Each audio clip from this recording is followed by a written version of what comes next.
Good afternoon to all the participants. Thanks for rejoining this session. We will now start the special plenary session 3, Crystal Ball Gazing, Future of Mobility in India. May I request Mr. Vikram Kirloskar to start the proceedings with his opening remarks. Mr. Kirloskar, over to you. Hi, good afternoon and welcome to the third special plenary session of the 61st SIAM Annual Convention on Crystal Ball Gazing, Future of Mobility in India. For this session, we are fortunate to have a very distinguished panel comprising of leading global experts and senior-most policy makers in India. As per the IEA India Energy Outlook 2021, from 2019 to 2040, the energy demand and carbon emissions from road transport in India are likely to more than double, with freight contributing 50% and 65% of the increase of the overall energy and carbon emissions respectively. Similarly, during this period, with 170 million new passenger cars getting added to the roads, the energy used from cars is also expected to quadruple, along with increase in carbon emissions, despite growth of EVs. As a result, India's net oil dependence will also rise above 90%. Further, India continues to have amongst the highest rates of road accidents globally. Clearly, it's imperative for Indian automotive industry to lead the shift towards a greener, safer, and more efficient future mobility pathway that is best suited to our national interests, India's unique context and energy mix. While doing so, we must ensure that the solutions that we provide also meet the needs of our consumers for affordability and convenience. Just a few days back, during the Independence Day speech, the Honorable Prime Minister pledged to make India energy independent by 2047 by focusing on gas-based economy, promoting alternate fuels like ethanol, electrification that is linked to renewable energy generation, and by leveraging the huge potential India has in green hydrogen. I firmly believe true Atmanirbharta can only be realized when India achieves self-reliance for its energy needs. Hence, the direction provided by the Honorable PM is truly visionary, not only for the goal it sets, but also by providing a pathway of choosing diverse energy mix that leverages our unique strengths and best exploits India's potential. All citizens and sectors of the economy must align and commit themselves towards working towards achieving this goal. This clarity about our future energy direction will invariably influence and determine the appropriate mobility solutions and the mix of vehicle powertrain technologies needed for India. Going ahead, besides increasing the share of rail transportation, mass urban transit systems, shared mobility, and enhancing the last mile connectivity, we must also work towards more efficient urbanization. However, these steps alone will not be enough for reducing fossil fuel dependence and CO2 emissions. To realize our goals of energy security and countering climate change, we must lay equal emphasis on enhancing energy efficiency as we do for fossil fuel substitution. Leverage all technologies, as technology is only an enabler, a means to the end, and is ever evolving, and broaden our horizon to take a more holistic and system-based approach of well-to-wheel and life cycle analysis for impact of our products on CO2 emissions. This will help us address the entire value chain, as well as for efforts to reduce, reuse, and recycle materials. Every human life is precious. Thus, auto industry should continue to collaborate strongly with government's efforts for drastically reducing road accidents by 2030 under the UN Decade of Action.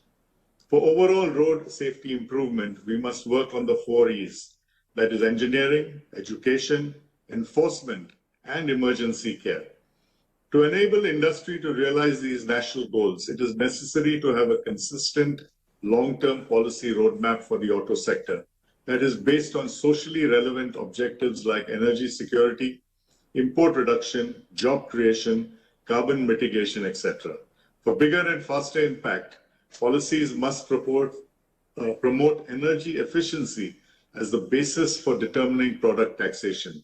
That is by adopting a merit-based taxation structure that incentivizes customers to choose more energy-efficient appliances, gadgets, and vehicles, which are otherwise more expensive due to higher technology costs.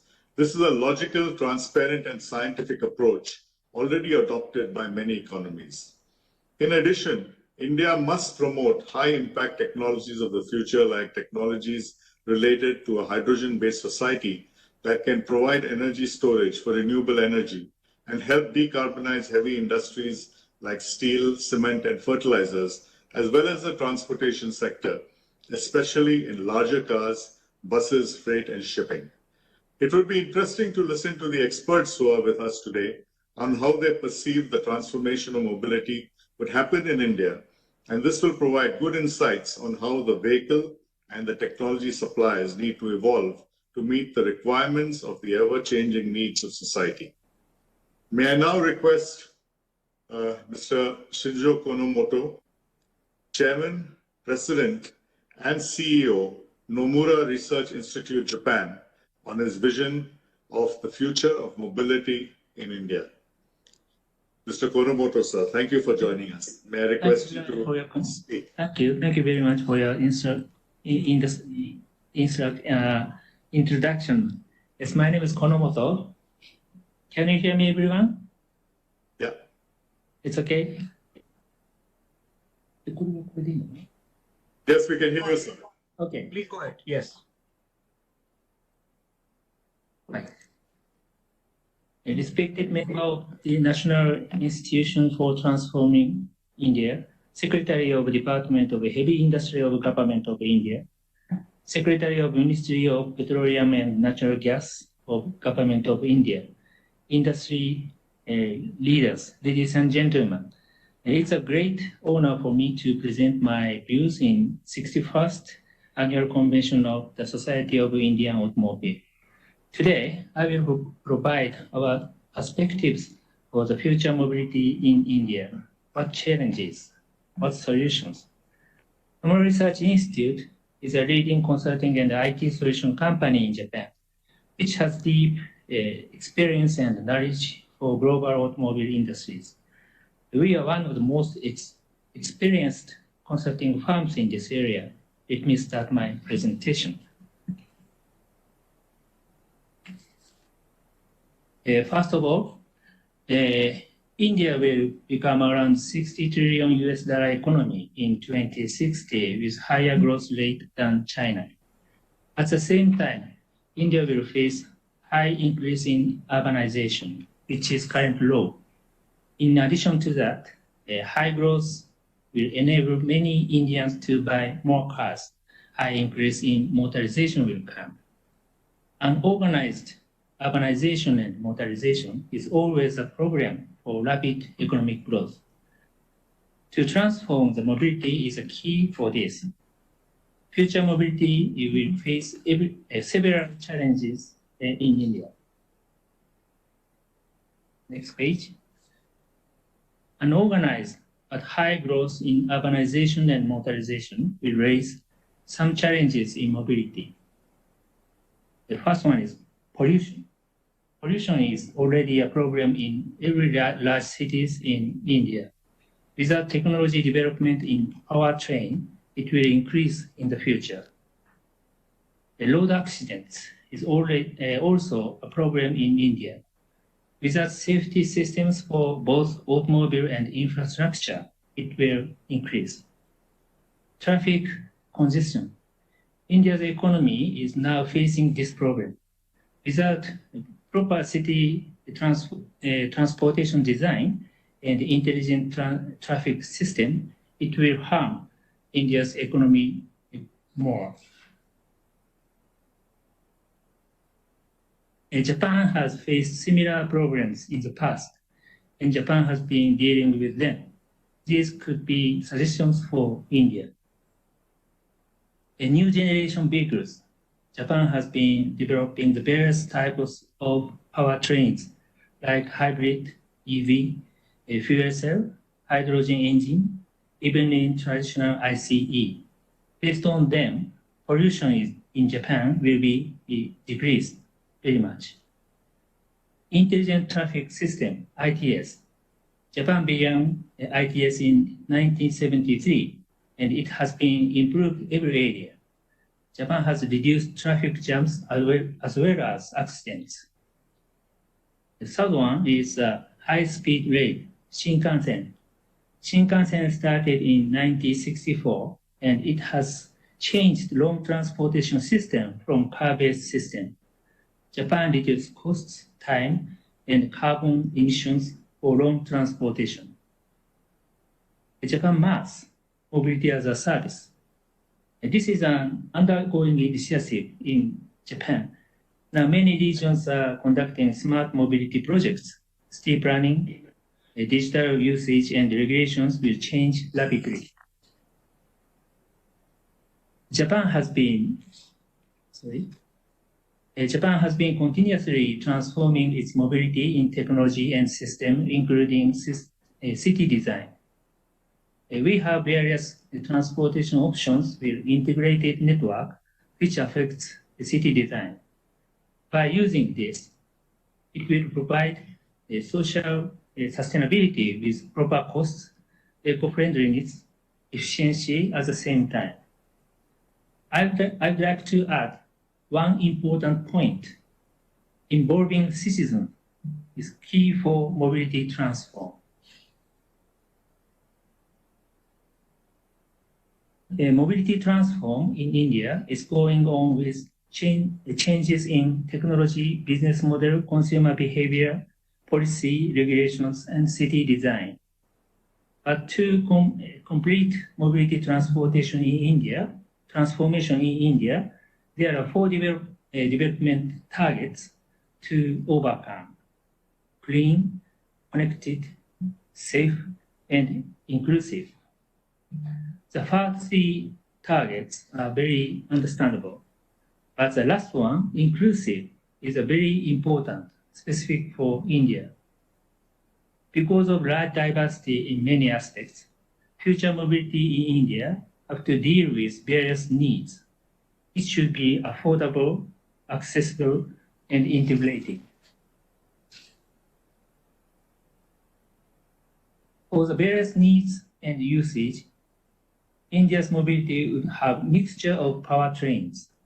For example, for passengers vehicle, which has large user bases, there would be 3 types of powertrains. By using multi-powertrains, mobility system in India would provide time for charging infrastructure development, cleanness, as well as affordability and accessibility.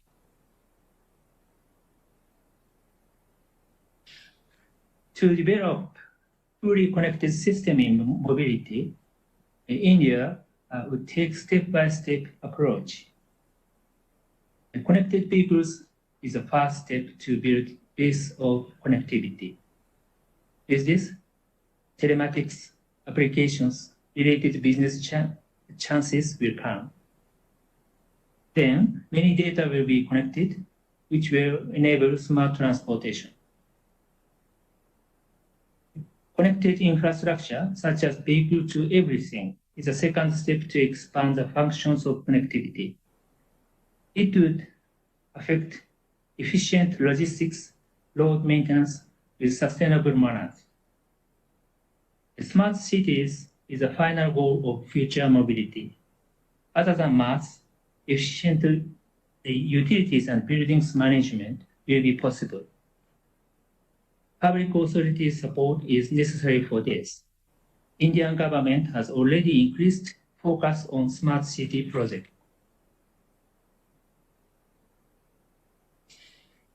In safe mobility, India is measured aligned with UNECE. Regulations will be lifted to global level.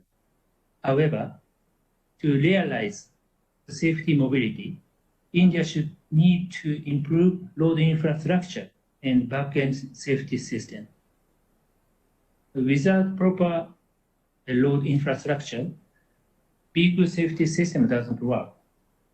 Even a vehicle safety system is available. The back-end system, like quick and integrated lead secure system, is necessary to confirm the safety. It is something like smart city development. It would need long-term efforts with industries, government, and society. Inclusive mobility is a specific keyword suitable for the large diversity in India. To spread the benefit of future mobility in India, affordability is a first requirement. Multi-powertrain strategy is important for various user needs, usages, and cost. Accessibility is also essential for both India's land and diversity of society. For this, well-covered infrastructure building and more democratic public transportations would be required. Integration, in other words, we can say an ecosystem in mobility.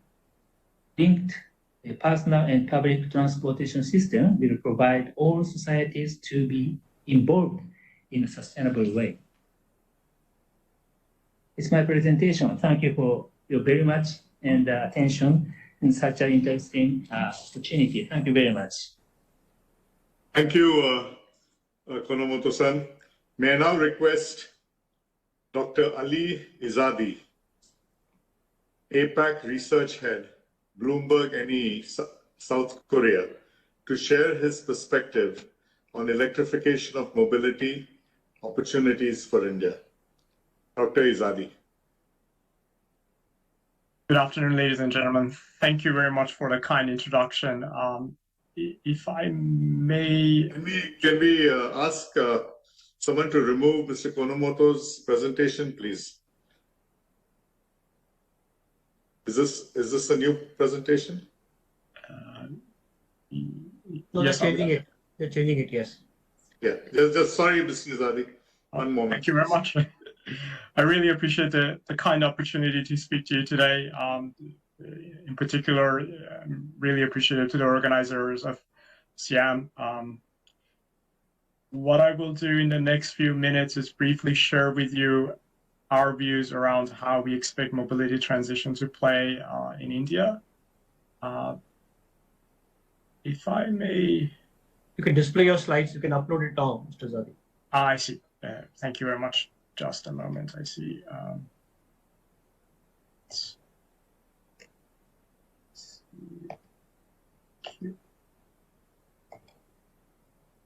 apologize. It's taking a little bit of time to show the slides. There we go.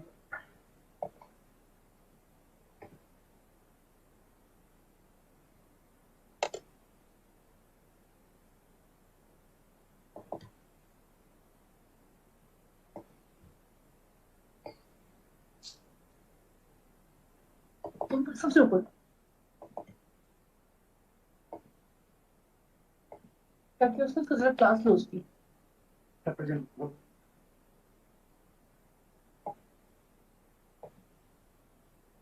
I believe it will be sharing very soon.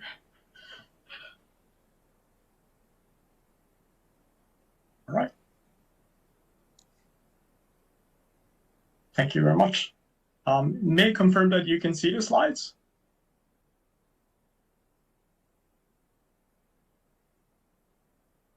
Yes, go ahead, Mr. Izadi. You can see the slides. Okay. Thank you very much for that. So I apologize for the slight delay. It's a great pleasure for me to share with you analysis that my colleagues around the world do on the energy transition. And what I'll be doing in the next few minutes is to share with you how we see the transition in the road vehicle segment is expected to occur. Before I jump into our outlook, I just thought I would start by reviewing where we are today. What this slide is showing you is the share of electrification of road vehicles based on sales last year. As you can see, for commercial vehicles, already 1% of sales were electric vehicles last year. Passenger vehicles globally was at 4%, municipal buses at 39%, and two-wheelers and three-wheelers already at 44%. If you look at the passenger vehicle segment, we are already seeing exponential growth. Back in 2010, passenger electric vehicle sales were only about 10,000 units. And last year, there were over 3 million. Of course, to be fair, the growth so far has been driven primarily by European countries, China, and to a lesser extent, North America. If you look at the share of EV sales within each country, you can see that among major economies, European countries as well as China lead, and many other markets are still at fairly low penetration rates. But we do expect electric vehicle sales to continue to increase. The first reason for that is policies. Over the last decade, we have seen many countries introduce various incentives to encourage manufacturers as well as consumers to support the segment. Increasingly, what we are seeing is that regulators are adopting very stringent fuel economy standards, as we just saw a couple of weeks ago in the US, as well as consideration around emission standards as it came into effect in Europe since last year. Aside from policies, another impact has been the response by the auto industry itself. We've already heard a little bit today earlier about what Indian automakers are doing, but all around the world, we've seen automakers increase different types of EV model offerings. And some of these offerings are quite interesting. For example, the most recent popular model in China is a very compact urban electric vehicles, which is produced by a joint venture of General Motors, SIAM Wuling. And that compact EV passenger vehicle actually starts at around $4,500 US. So in that price range, there's not even an equivalent internal combustion engine vehicle. The combination of improved model availability as well as supporting policies in place around the world are expected to drive up global EV sales from around the 5% that we experienced last year to around 16% of annual passenger vehicle sales by 2025. Now, still, you can see that it's really the China and the OECD markets that are dominating. But we expect longer term, as the economics of EVs improve, we will see adoption accelerate in other markets. Of course, for economics to improve, the cost of batteries have to come down. Over the last decade, the volume-weighted average price of lithium-ion battery packs for EVs declined by almost 90%. On a nominal basis, lithium-ion battery packs for EVs were around $1,000 per kilowatt hour back in 2010. Last year, our survey results showed that that pack price had reached $137 per kilowatt hour. If we study the historical relationship of pack prices and the deployed volume, that experience curve for lithium-ion batteries has a learning rate of 18%, meaning that historically, when the deployed volume of lithium-ion batteries doubled, prices on average declined by 18%. And if that trend continues, we are looking at pack prices reaching below $100 per kilowatt hour by 2024, and below $60 per kilowatt hour by around 2030. Now, there's a lot of questions around whether this will be realistic, and we've done a lot of bottom-up analysis, looking at different chemistries, looking at efficiencies that can be achieved via different manufacturing processes. And our conclusion in consultation with battery manufacturers is that getting to prices of around $70 per kilowatt hour is already achievable. But getting below that level, of course, will require some breakthrough technologies. Thanks to improved economics, we expect that in the passenger vehicle segment, EVs will account globally for 68% of sales. You can see that growth accelerate post-2025, thanks to the improved economics that I mentioned as a result of the declining battery prices. Now, what about India? So far, if you look at the share of EV sales in the overall passenger vehicle market, of course, it has been fairly negligible. But even if it has been fairly negligible, it has been growing. Even last year, which has been a very challenging year, EV sales continue to grow thanks to launches of new models, both by domestic manufacturers as well as imported models by, for example, Hyundai Motor. And we do expect that in the short term, sales continue to increase. We have seen that many automakers are planning to launch more models in India, and also the government's own policies have been quite helpful as well. From a percentage perspective, it's true that it will still be relatively low, but it's still quite a remarkable growth over the coming years. And longer term, we expect that by 2040, BEV sales particularly, so 100% battery electrics, will rise to account for half of passenger vehicle sales in India by 2040. Now, this outlook is purely on an economic basis. We're not making any assumptions around introduction of new policies, and policies can have an impact here. We also expect hybrids will be quite an attractive proposition for the Indian market, particularly from an economic perspective. Currently, actually, the taxation regime is not very fair to hybrids. And it's important from an emissions perspective, particularly, to remember that hybrids can play quite an important role in the interim for reducing emissions as well as fuel consumption from the passenger vehicle segment. I'll come back to this one a little bit later on at the end. Now, the other thing I want to point out, as has already been discussed earlier today, is that, of course, India has a very large 2- and 3-wheeler market. It's the world's second largest 2-wheeler market. In the 3-wheeler segment, already some policy measures have helped increase the share of EVs in the segment to around 50% of sales by last year. And we expect that from a total cost of ownership basis, in both 2-wheelers and 3-wheelers, already electric models are a more attractive offering. And we are seeing more and more company activities. So, for example, the partnership between Hero MotoCorp and Taiwan's Gogoro will be quite instrumental in introducing both infrastructure for electric 2-wheelers as well as new models to the market. So here we do expect to see the electrification rates to rise much faster to higher levels in the market. If I may summarize, from an economic perspective, in our view, the 2-wheeler and 3-wheeler segment, as well as the bus segments, are the most attractive segments for accelerating electrification of mobility in India. These segments will also offer an opportunity to establish supply chains, particularly for batteries in the market.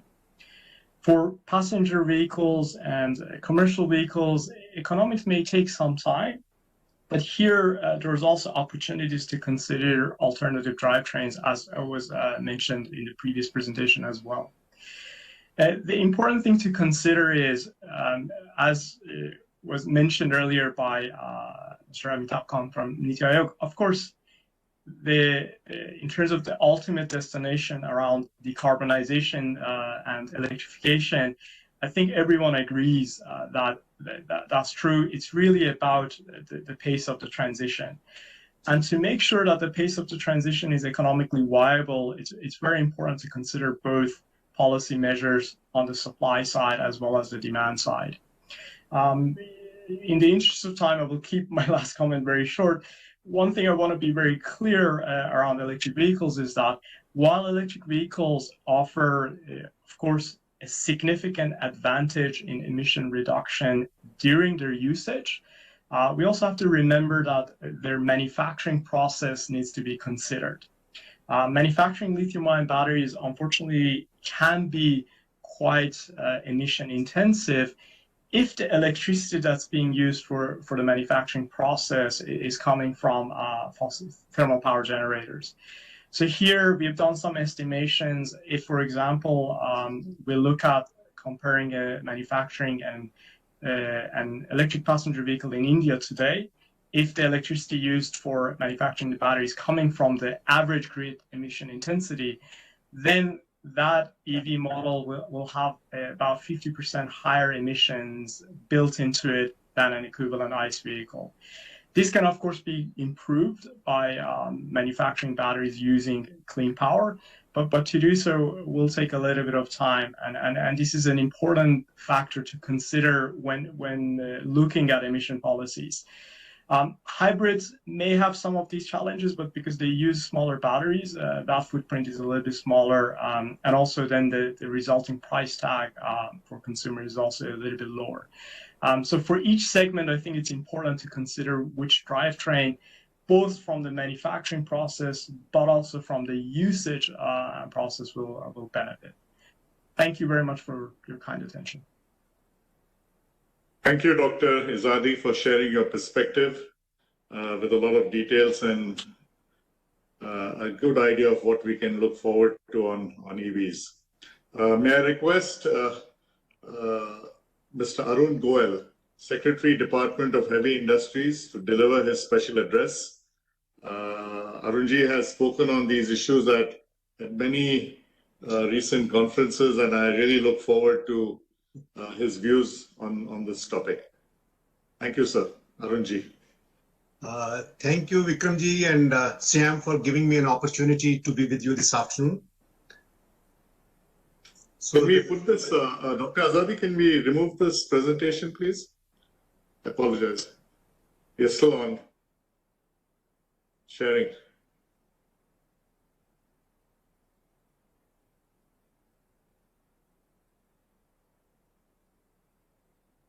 You can just stop sharing, please.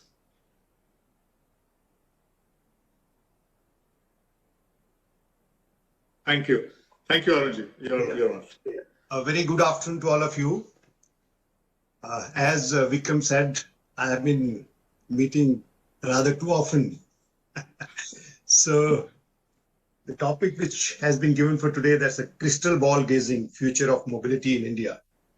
As I gaze through the crystal ball in terms of Indian auto industry, I am very optimistic. Now, in terms of passenger segment mobility growth for the decade 2020-2030, it is projected to be 30%, primarily due to population growth and intercity road transport.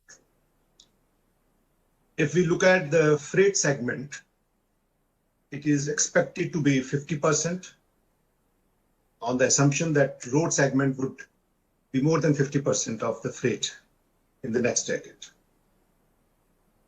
So if we look at the technology, which is, of course, in terms of global, it has no geographic barriers, as has been detailed before me by Nomura and Bloomberg.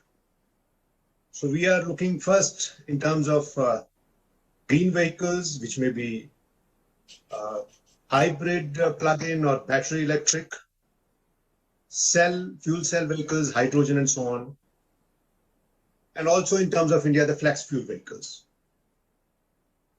We are looking towards connected vehicles and shared mobility, which would probably be more prevalent in our country than others. This, in the context of Industry 4.0 and positioning in terms of more and more use of technology, I can loosely call advanced automotive technology, which would comprise, in the Indian context, I would say, besides auto electric and auto electronics, also the engine and transmission powertrain components. We know as on today, advanced automotive technologies in these terms are about 18% of the global auto industry, which is projected to go to 30% by 2030. But in Indian auto industry, its share is merely 3% as on today.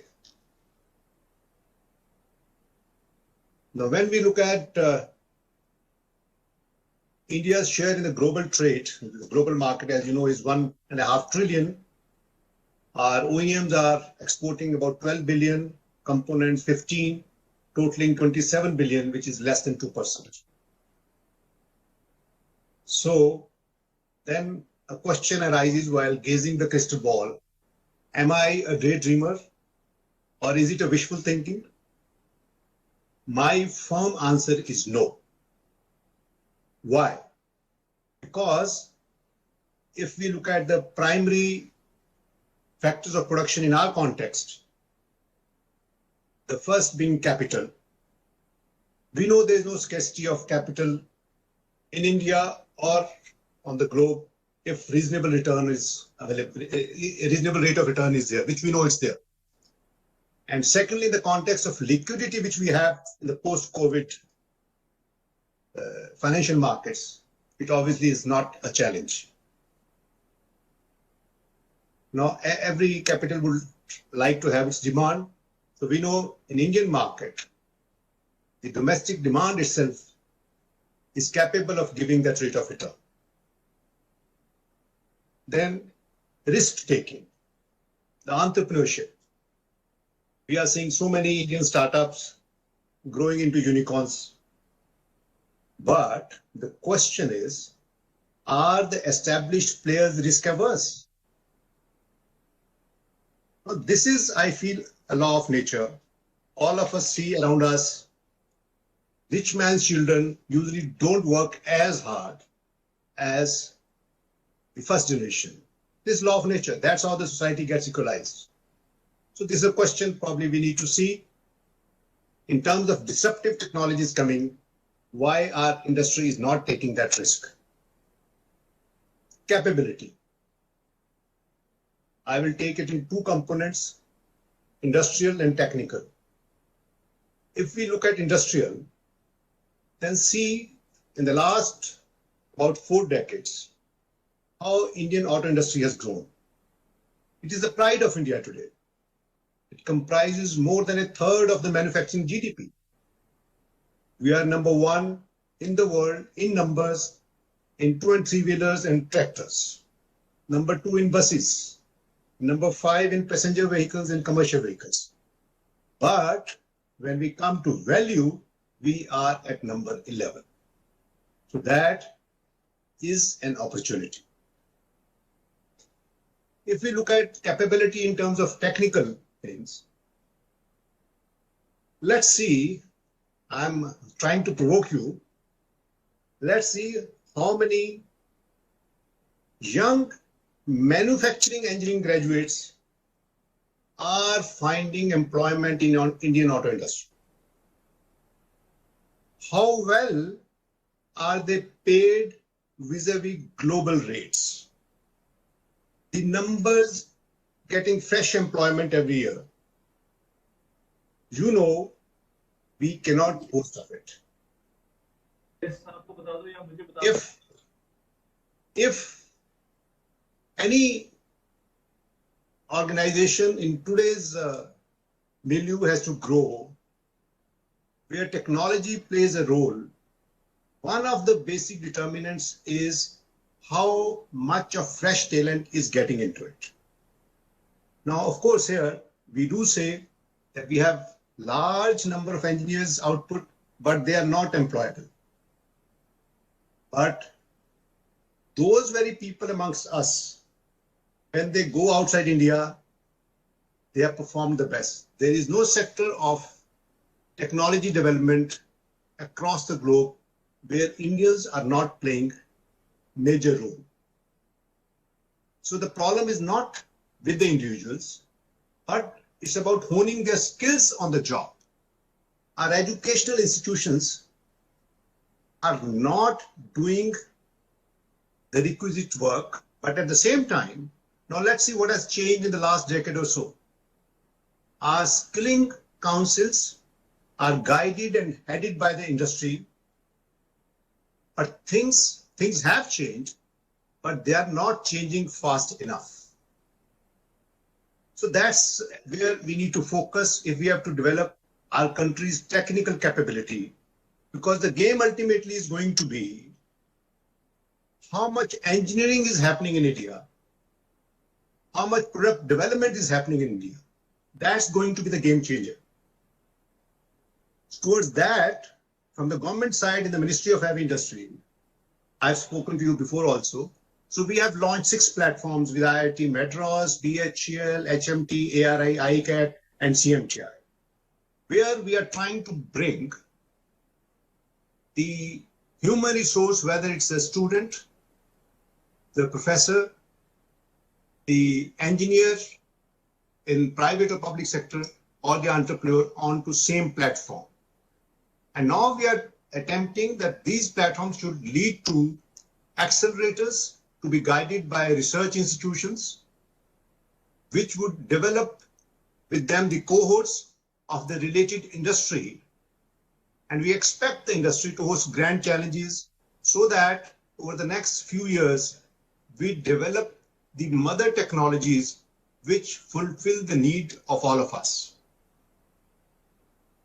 Now, we know that internal combustion engine has been guiding the fate of auto industry for more than 100 years. And wherever auto has been strong, that economy has been strong. But we have not been the leaders, we were the followers.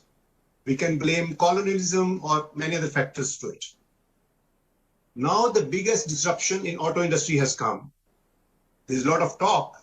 We did talk today morning on this. But the question is walking the talk.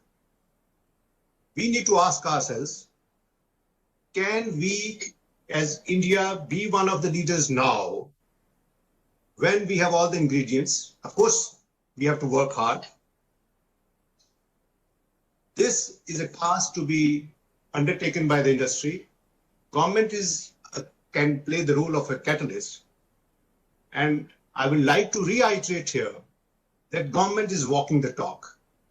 So in terms of electric vehicles, on demand of the industry, recently we revisited FAME, which has enhanced the subsidy from 10,000 rupees to 15,000 rupees per kilowatt hour. And the upper cap has been increased from 20% to 40%, which has brought a big change in the sales immediately thereafter of the two-wheelers. In case of three-wheelers, the concerned people here know we are going for aggregation through EESL, and we believe it's going to get us a good response whereby the prices should come down and the consumer should be able to get three-wheeler EV almost at the same price of the ICE. Because the earlier we thought when the scheme was framed that the cost over the lifetime of the vehicle should be compared. But then in practice, we realize that the buyer is more concerned about the upfront price. So with this in view, both two-wheeler segment and three-wheeler segment have been targeted differently now to bring the upfront price almost at par with ICE.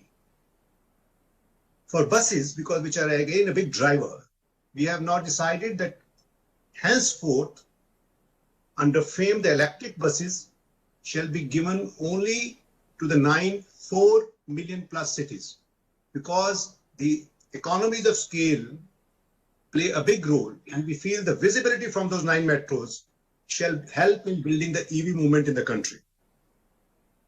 On the supply side, we have already come out with the PLI on advanced chemistry cells, which is going to give out 18,100 crore of rupees over 5 years. So we are targeting to bring 50 gigawatt of manufacturing in our country. We are looking forward to all of you to participate in that. We are in the midst of framing the PLI on auto.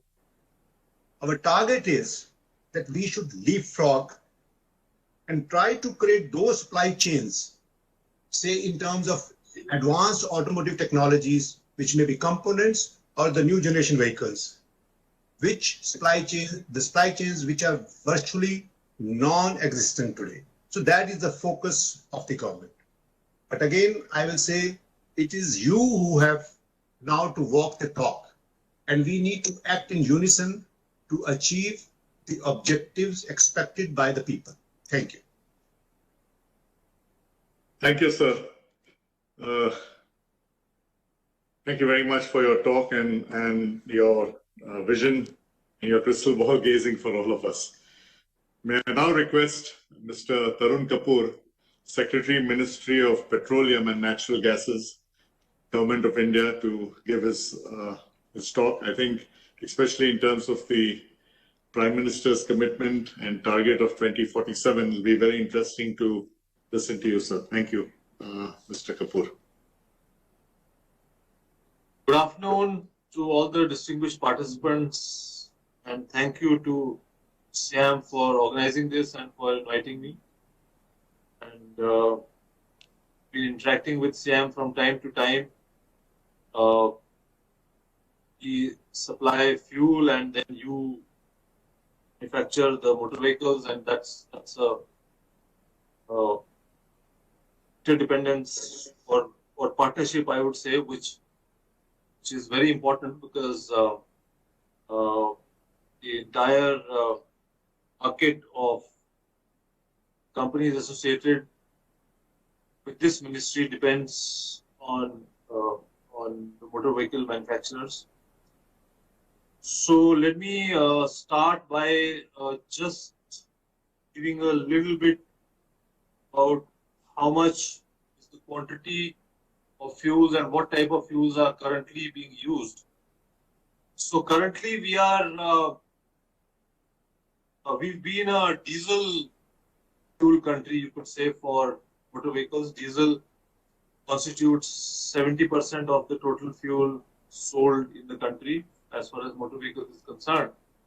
And petrol is the next one, but for petrol, out of the total petrol sold, 60% goes towards two-wheelers, and rest is towards four-wheelers, and a large number of passenger cars also are on diesel. But the whole, probably this whole breakup has to change gradually as we along and as become a part of the energy transition which the world is going. India has been a very large importer of crude, and crude imports have been going up. So Honorable Prime Minister gave us a target of reducing. The imports have been going up, and out of the total crude which we use, 85% is imported. In terms of total volume, if we look at the total production of petroleum products in the country, because our refining capacity is quite good. We have adequate refining capacity to meet our requirements. So the production of petroleum products has been upwards of 260 million metric tons a year. And consumption of petroleum products has been to the tune of, say, 210 to 215 million metric tons a year. And we've been exporting some quantity also. As far as crude production, domestic crude production is concerned, it's just around 31, 32 million metric tons, and remaining crude, which is, say, more than, say, 220 million metric tons we've been importing. And that makes India one of the largest importers of crude in the world. You could say that the crude market, world market also depends largely on us. And now, but besides importing crude, we also import products. And the product which we import in very large quantities is LPG. Out of our total LPG requirement, 50% is again imported. So which means that while we import food, we also import products, LPG, and also petrol and diesel. So in fact, the current months we are having to import petrol because suddenly the demand of petrol has gone up. It's almost 4 to 5% more than the pre-COVID times. And demand for diesel is lower than pre-COVID times by about 5%, but almost 5% is hardly anything, almost coming very close to the pre-COVID times. And total imports of petroleum products, not crude, the petroleum products is approximately 43 or 44 million metric tons. And in terms of value, it's about 17 to 18 billion US dollars. So which means that sum total, what I want to say is that if we have to talk about Atmanirbhar Bharat, then this is one area which is very important for us, where we have to reduce imports. And reducing imports has two main, you could say, angles to it. One is we have to increase the domestic production, but the other is we have to shift to such fuels which are available in the country. So that is what is going to drive the future of the future direction for as far as fuels are concerned, and therefore motor vehicles also have to match that. So now, in order to shift towards such fuels which are probably more available in India, or the manufacturing capacity, or there is scope for increasing the manufacturing in India, we have to look towards blending. So that's why we are talking of this ethanol and ethanol blending in petrol. And you all know that this year E10 is the norm. We've already crossed 8% blending overall, which means that more than 80% of the petrol sold in the country is E10. And next year onwards, it will certainly be all complete, including Northeast. So right now, as far as blending of petrol with ethanol is concerned, we have covered the entire country except Northeast. We've started blending even in Jammu Kashmir now, though the percentage is not very high. So as far as the current situation goes, except for Kerala and West Bengal and Jammu Kashmir and some portions of the east, which would be, say, Odisha to some extent. For rest all the states, we are blending more than 9.5%, which means that it's almost E10. And Northeast, of course, is the only area which is left out. And the target is to reach 20% by 2025. That's the target announced by the Honorable Prime Minister, and we will achieve that target. We are very certain about it. The key to that is manufacturing of vehicles compatible to E20 or introduction of flexi-fuel vehicles, which SIAM has to work on. It's very important. There is no choice. Now we have to do it. We have to do it as a team, and I'm quite sure that we'll be able to do it. And also, we've introduced E100. E100 has been introduced only in Pune 3 retail outlets, but then we will expand this. But then we also need two-wheelers or maybe certain other vehicles, even if it comes just as an experiment. We need that, so that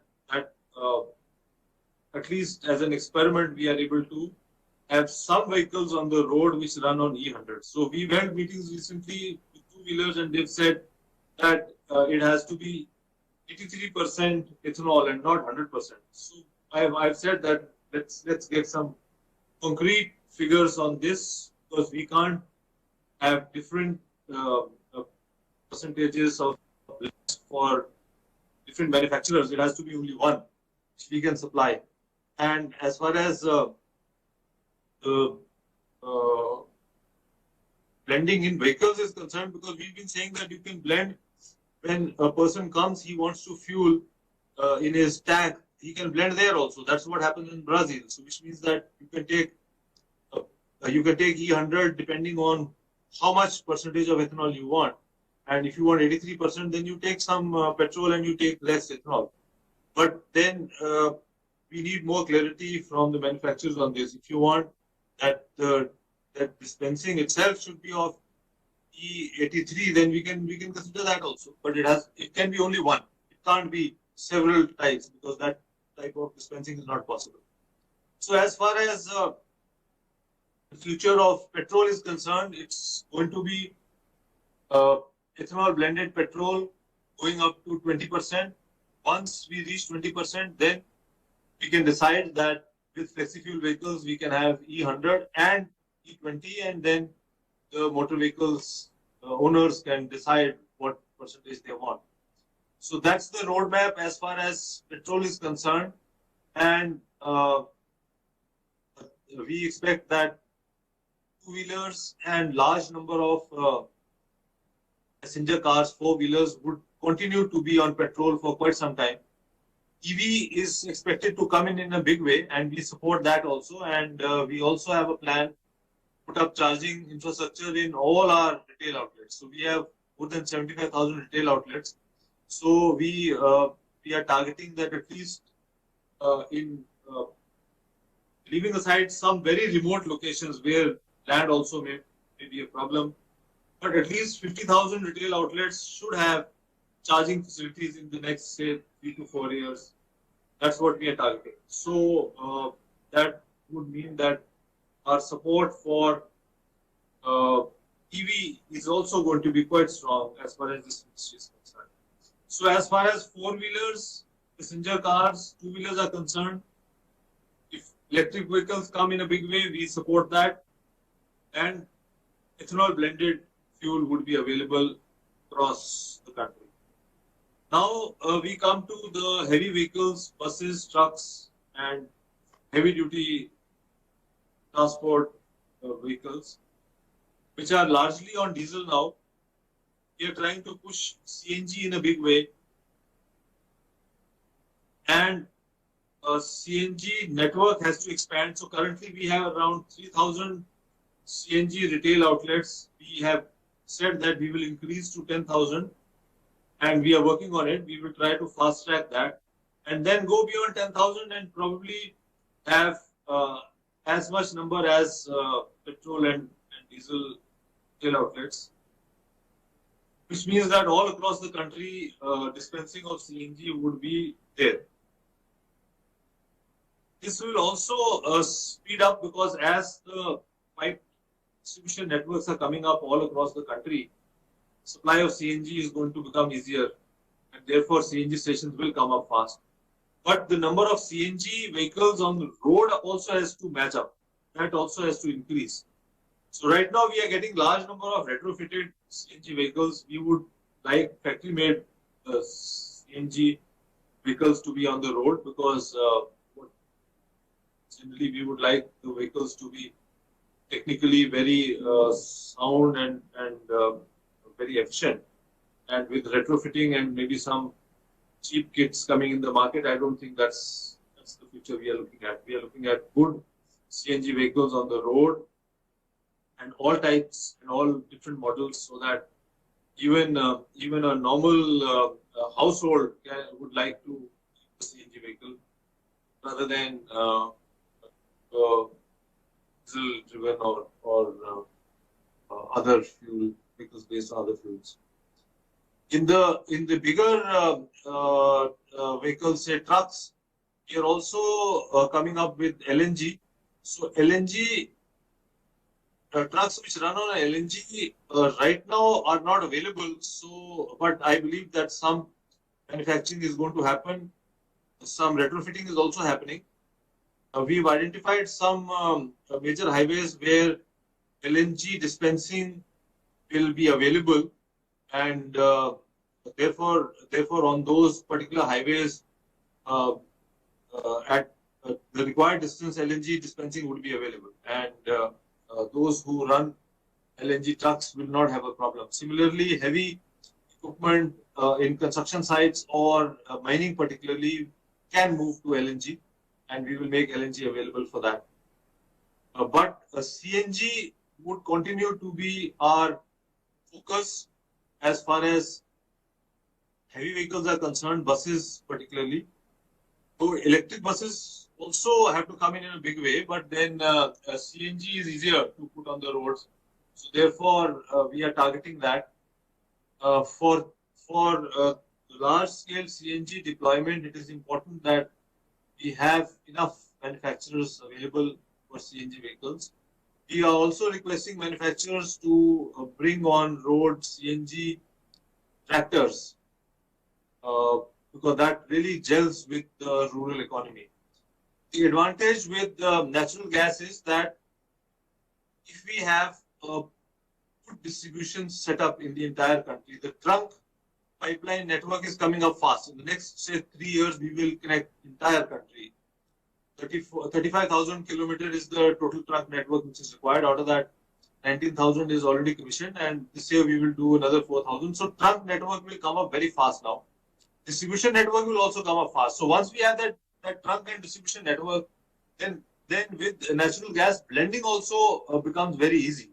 So we are trying to push a compressed biogas, which will happen very fast in the country, and so that adds to domestic production, and also hydrogen. So as hydrogen comes in a big way, Honorable Prime Minister has already announced hydrogen mission. So hydrogen blending in natural gas is something which we look forward to. One experiment has been done in Delhi, but that's just about 2.5% of blending by weight. So if we do this blending of hydrogen throughout the country, maybe 2 to 3% or even 5% we can achieve very easily. And then depending on what kind of requirement is there as far as pipelines are concerned, or there are some other technical requirements, we'll have to work, and then we can go for higher percentage. So what we are looking at is CNG in a big way, and then blending with biogas and with hydrogen, and that would be the future, which would help reduce our dependence on imports. So that's the fuel availability as far as CNG is concerned. That's the future we are looking at. And there are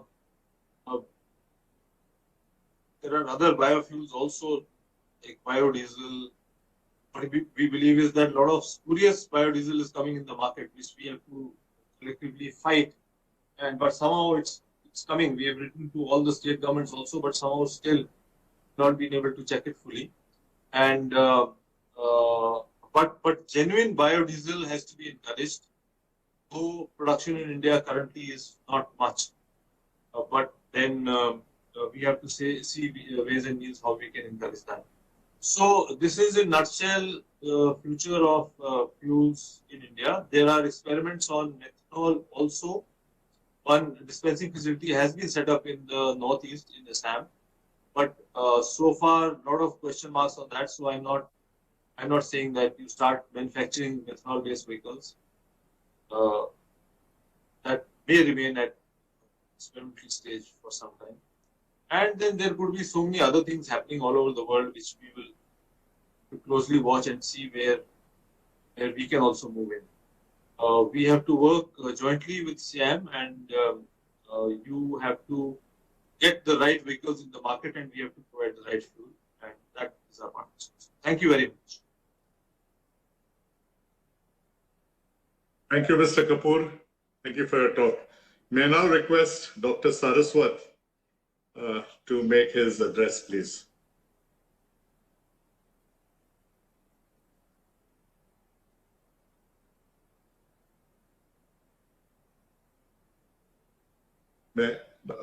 I would like to share my talk, if it's possible. Let me see. Yes, please, sir. We can hear you, Dr. Saraswat. Yes. Yeah, but I'm not getting the share. Will you enable sharing? Yeah, now it is up. Yes.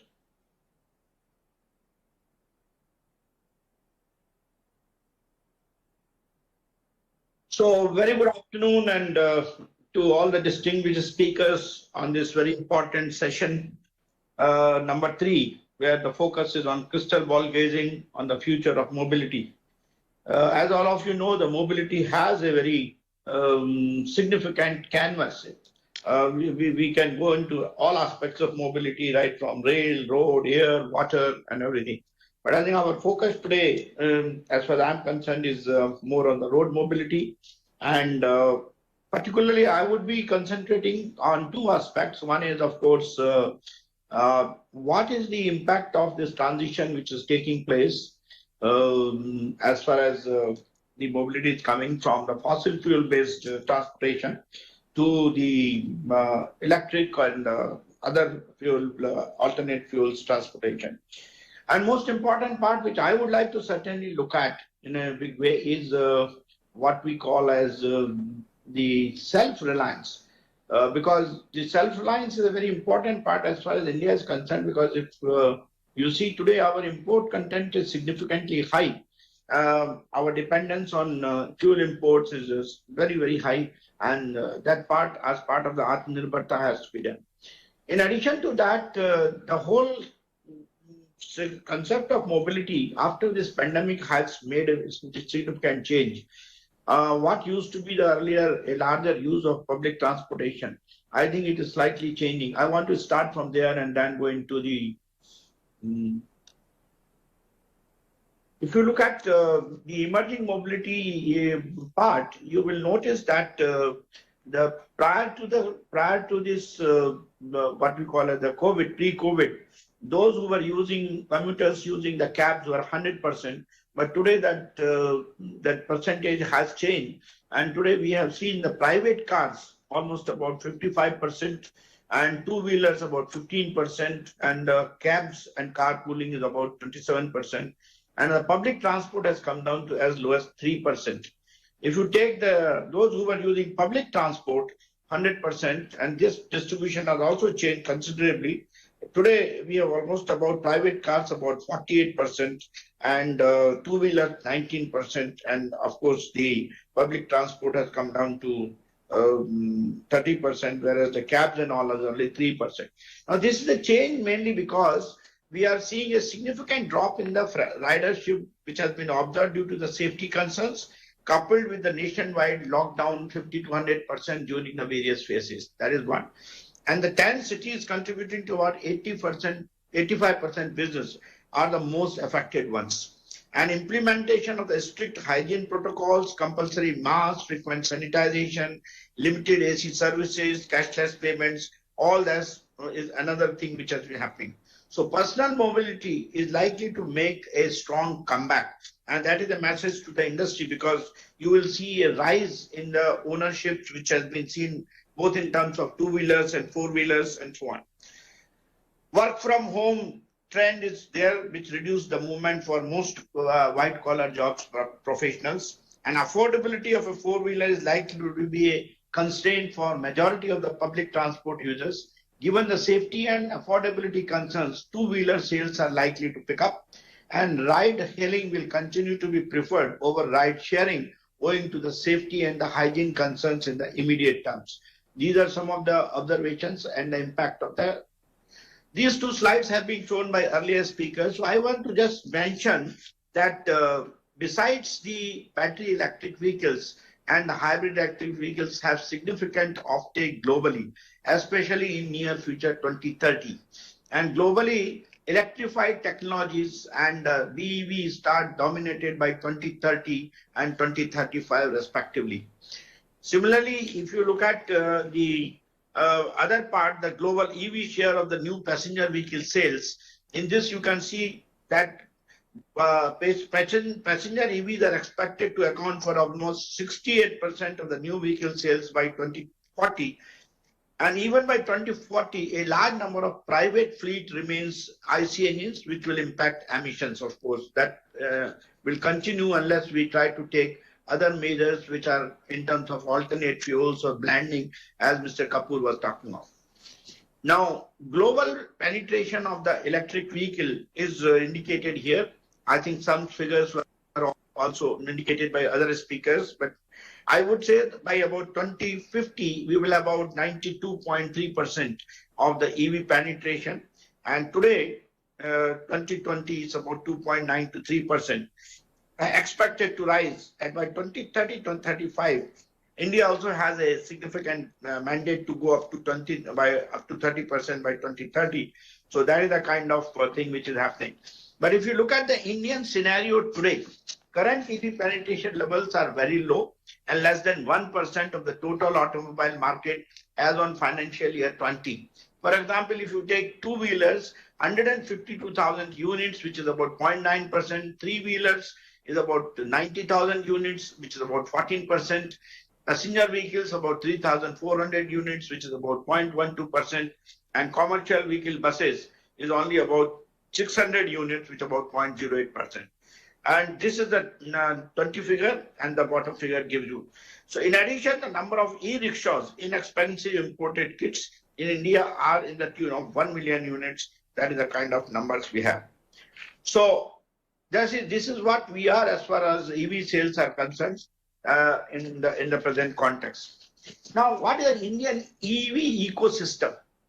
While there has been a transition going on, there is a tremendous amount. We have to also measure what is the kind of ecosystem what we have today as far as the EVs are concerned. If you take different components of the EVs like battery, drivetrain, chassis and others, the potential is low, medium and high, and the current traction is low, both in terms of battery and drivetrain, and chassis and other things we have high. We have a significant opportunity at the moment as far as the drivetrains are concerned. When you look at the EV OEMs, two-wheelers, three-wheelers, four-wheelers, and commercial vehicles, we are certainly two-wheelers, we have got a very high potential, and as on today, but our current traction is low at the moment. Similarly, you take three-wheelers, we have got potential is about medium and high, and current traction is also medium. Four-wheelers, our potential is low, and traction also remains low. Commercial vehicles, low and medium, remains low. Charging infrastructure, Mr. Kapoor was talking about it. We have got charger manufacturers, potential is high, and there is a current traction that India is now manufacturing a lot of our own chargers. And similarly, operators, low and low, battery swapping, very high potential, but as on today, current traction is low. So this is the kind of scenario as far as the ecosystem is concerned. When it comes down to component manufacturing, why I'm touching on these aspects, because this has got a direct relevance to our self-reliance strategy. If you look at batteries, which are the major item, right from mining and refining, no significant availability or access to key raw materials like cobalt and lithium in the country. If you take cell manufacturing, import dependence for cells with no local technology. Scale needed to be competitive. Plans announced to step up cell manufacturing in the FAME 2, what Mr. Goyal was mentioning. There are certain PLI schemes which have been given. Hopefully, we will see the onset of manufacturing of cells in the country. If you look at the pack manufacturers, many sub 10 kilowatt hour market exists. Many domestic and international companies are doing the pack manufacturing, and total installed capacity is almost of the order of 2 gigawatt hours. If you look at the repurposing and recycling, which is again required, large market for second life for use in stationary applications, particularly like the telecom towers, the UPS and so on. Recycling of raw materials critical to reduce the import of the import dependence. Otherwise, because we don't have lithium in our country. Drivetrain is concerned, electric motors and controllers, domestic manufacturing critical to bring costs down or key components. If we don't do it at a scale, I think we will not be able to reduce the cost. Scale is challenge for local auto component industry, phase manufacturing program introduced to promote the domestic supplies. When it comes to chassis and other parts, I think this is one area where we have good capability. But similarly in the BMS, many capable domestic startups, especially for two-wheeler and three-wheeler, as they can operate with basic BMS and thermal management systems. The charging infrastructure, if you look at, the charger manufacturers, many large MNCs and domestic companies present with experience in power electronics today. Many are selling to operators, but some startups are venturing into providing energy as a service. And India still does not have a formal specific charging standard. OEMs decide which charging standard to adopt. Charger operators, India has limited infra developed and only about 700 DC and 1500 AC charging stations. Current infrastructure catering mainly to fleets or captive demand. Under FAME 2, government looking to set up 2,700 charging stations with one station every 3 kilometers. And of course, battery swapping. India has about 1.5 to 2 million e-rickshaws operating on the lead acid batteries. That requires significant capex every 6 to 8 months. And battery swapping enables a switch to lithium-ion batteries with no additional upfront costs, allowing higher or operating time. So that should be our actual USP. Now, there are tailwinds for India EV adoption. What are those tailwinds? High reliance on oil imports. We should get out of it. So this is a tailwind. Other driver is 14 out of the 15 most polluted cities globally are India. So reduction in emissions and growth in digital commerce leading to increased home delivery demand. Auto mobility drivers. India is the second largest two-wheeler market and one of the largest three-wheeler markets in the world. Better suited for electrification as 80% vehicles sold are two-wheelers and three-wheelers. One of the world's fastest growing shared mobility market. EV ecosystem drivers we discussed, tech developments, lowering battery costs and improving vehicle and charging performance, changing consumer attitudes and preferences. People are slowly changing. Policy drivers, I think the policy which the government of India has given in the FAME 2 and stringent emission norms which have been imposed in the BS6 has led to improved economics today. Incentives from India's central and state governments to encourage EVs in FAME 2 Phase 2, the government of India has announced around an outlay of $1.4 billion by 2022. In addition to subsidizing EV purchases and essential infrastructure development, the funding will provide local manufacturing with incentives to produce the electric vehicles. Lower battery pack prices. According to McKinsey's battery cost model, the price of battery pack in India could fall to about $110 to $120 per kilowatt hours by 2030. A combination of scale, technology, and market maturity will drive this decline. Increased consumer readiness. According to, again, McKinsey survey, one major roadblock is the perceived safety of EVs. As more EVs hit the road and as consumer becomes more familiar with them, their comfort level may increase.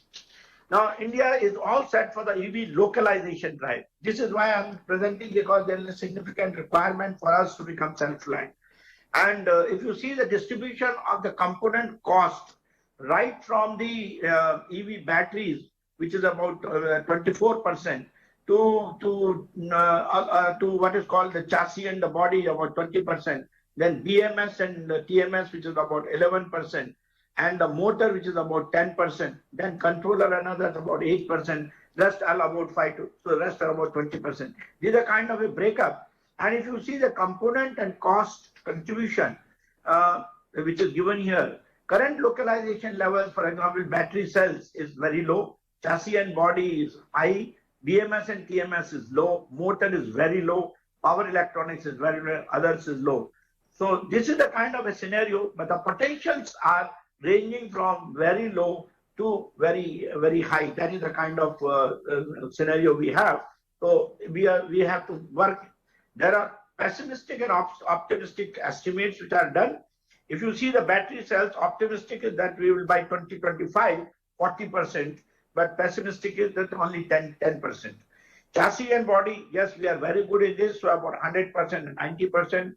BMS and TMS, you will have about 90% and 60%. Motor, optimistically about 80%, but pessimistic estimates that we'll achieve only 40%.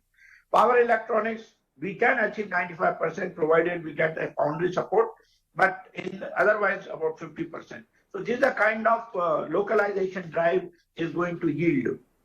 Our key drivers and barriers are, that supportive policy and cost parity, which is being provided, whereas the barriers are in the lack of charging infrastructure and cost. These are the two barriers as far as the major penetration of EV is concerned.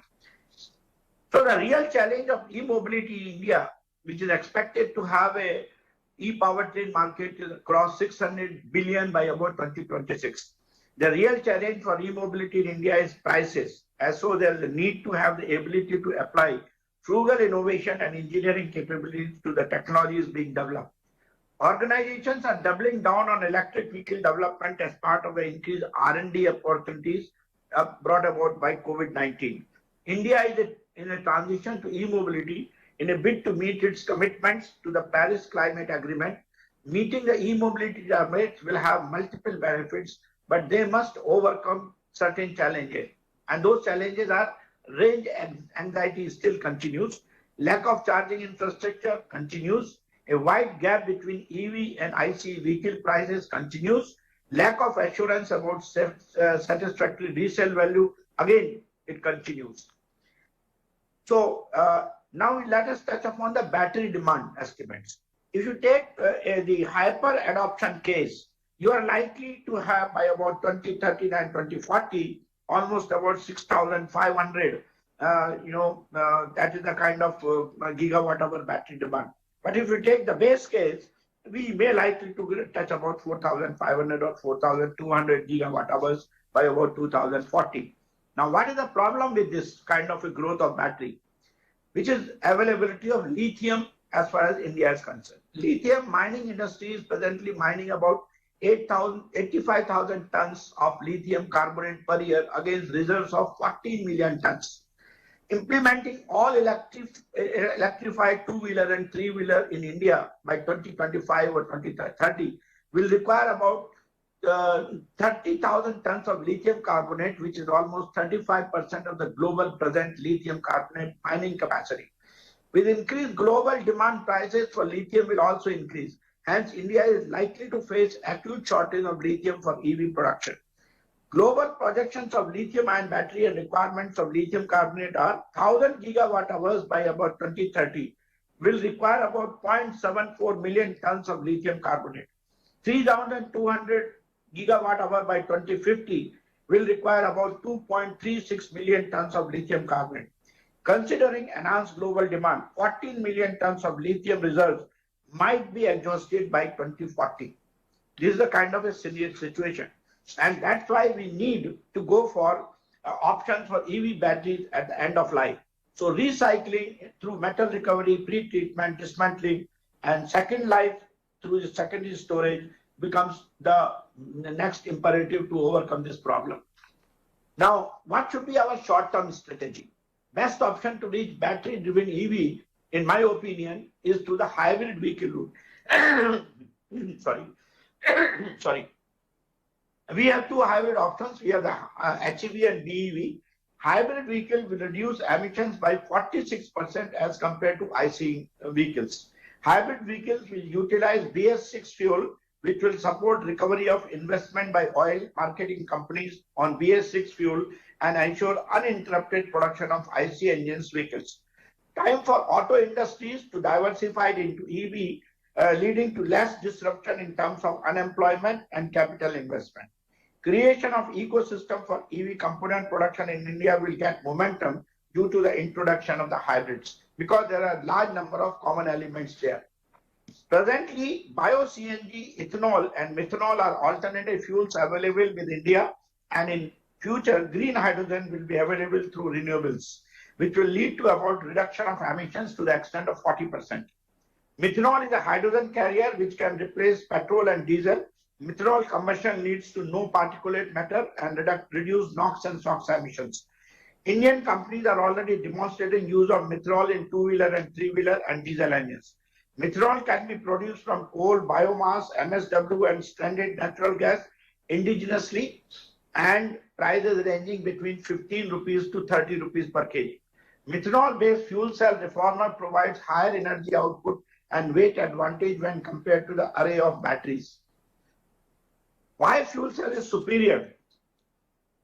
It is because less weight for the same energy, generate less greenhouse gases, less capital input, less well-to-wheel emissions, and take less time to refuel. For a car, battery weight should be about 60 kg, while methanol fuel cell weight only about 18 kg. And the CO2 emissions from a fuel cell EV vehicle is about 2.7 grams per kilometer as compared to 20.9 grams per kilometer from EV. I think this is a point which I think the other speaker was talking about. Well-to-wheel emissions for the EV have to be considered when we talk of the entire EV value chain. So methanol offers huge diversity and hence can work with both IC engines. This diagram shows you how a methanol reformed and then used in a fuel stack and then on a AC/DC current and then electric motor. And even the rejected heat can be used for vapor absorption cycle for heat pump or air conditioning or cabin cooling. So hydrogen from methanol can be produced by an onboard reformer to run a fuel cell in the commercial vehicles. Ultimately, all of us agree that hydrogen has a huge potential for India and that is going to be the future. hydrogen can help India attain energy independence. 12 billion, it will reduce 12 billion cost of natural gas import in 2019. It will also reduce 21 billion cost of coal imports in 2019 and $89 billion of cost of oil imports in 2019. And what advantage? 95% lower well-to-wheel greenhouse gas emissions for hydrogen from wind in hydrogen fuel cell vehicles compared to the gasoline. 2.4 times more energy per kg compared to the natural gas and 160 times compared to the lithium-ion battery. 10 to 20 minutes filling time for 45 kg, 350 to 700 baht, about 300 kilometers for electric buses. So India can be one of the lowest cost hydrogen producers globally and can reduce energy imports as well as make manufacturing and transportation green. In my opinion, the strategy is that from 2020 and 21, IC engine vehicles will have 95% market, and we may go to about 5% in EVs. 2023-24, we will have about IC engine vehicles should come to 75, EVs about 50, and I think we should have a major input from the hybrid. Why I'm saying hybrid? Because even today our policy, while FAME 2 mentions hybrid, but in terms of the taxation and the incentives which are being provided for the e-vehicles, the same is not being given to the hybrid. As a result, the growth of hybrids in our country has been significantly affected. Whereas in other countries, hybrid is really making a difference. And by 2030, you change it to a combination of IC engines, EV and FCV and hybrid. And finally, by 2040-50, you will have EVs 25%, fuel cell vehicles about 50%, and hybrids will remain about 20%. And IC engines still will be there, but about 5 to 10%. So to conclude, I would say India's electric vehicle market is estimated to emerge as a 7.09 billion opportunity by the year 2025. Indian EV market is anticipated to witness a robust CAGR growth of 42.38%. Electric vehicles are expected to account for 30% of vehicle sales by 2030. It is estimated that by 2030, EV batteries are expected to account for an 80% market share in the lithium-ion battery market. The recycling market is likely to see more generation of end-of-life batteries from 22-23 onwards, and a new draft regulation, Battery Waste Management Rules 2020, is on the anvil. It will cover a wide range of batteries from disposable alkaline and mercury batteries to rechargeable ones such as lithium-ion and nickel-cadmium. So my friends, supporting hybrid vehicle approach will safeguard investment on BS6, reduce job losses in auto component industry, and promote healthy growth of automobile sectors. This will ensure a smooth transition to electric vehicles and fuel cell vehicles regime in the country. This is the way I look at the future. These are my views, so this has to be taken as if Saraswat is talking, not the views of Niti Aayog. Thank you, Dr. Saraswat. Very detailed presentation with a lot of data and all the logic behind it. Thank you again for the preparation and the presentation. May I request Mr. Bupai to give his vote of thanks. Thank you, Mr. Kirloskar. Good afternoon to everyone. The presentations and the discussions were very enlightening, and I would like to thank all the distinguished speakers for sharing their vision on how mobility in India will evolve. Insights on the efforts put in by the government of India to look into the energy mix of the country with minimum reliance on imports is noteworthy, and I'm sure all stakeholders will support the overall direction of the government. The session today did bring out some really interesting points. Kanumoto-san touched upon the challenges that mobility faces in India and elsewhere, pollution, congestion, safety, and the integrated mobility systems that could provide a solution to that. Dr. Izadi touched upon the evolution of battery costs and coming down.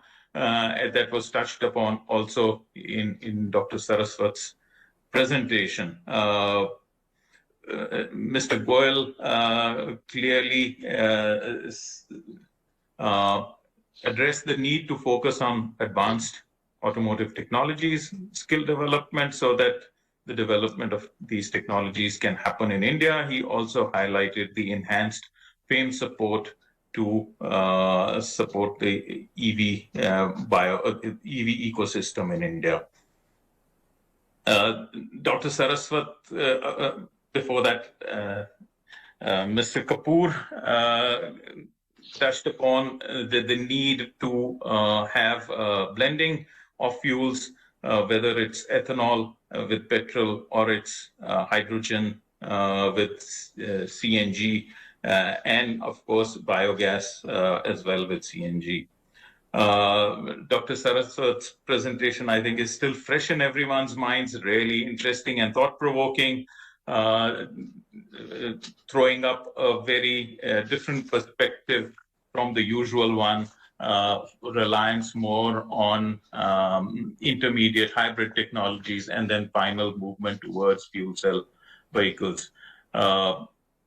I would like to, state that we need to be part of the global mobility community, and hence it's important that India encourages investments in new technologies, and I think that was very clear from these presentations. And we are, the transformation is going to be challenging. It's going to be fairly quick in certain areas, a little slower in other areas, but we need to be ready with cutting-edge technologies. And we will not have the luxury of time. We won't have the 100 years that we had to refine the IC engines. Availability, of course, of domestic technology would make us more agile and also leverage our inherent abilities, as Dr. Saraswat's presentation showed, in certain aspects, chassis components, etc., and combine these to make world-class vehicles, not only for India, but for the world. I once again thank everyone for taking time out and being part of this session. With this, we conclude the third plenary session of the 61st SIAM Annual Convention. We will reassemble for the fourth special plenary session after a relatively long break at 6:30 p.m. The last session will be on technological advancements in the world. Thank you so much, everyone. Sorry, just to make a minor correction, we'll assemble at 6 o'clock next session. 6 o'clock next session. Yes. Thank you. 6 p.m. Thank you very much. Thank you. Thank you very much. Thank you very much.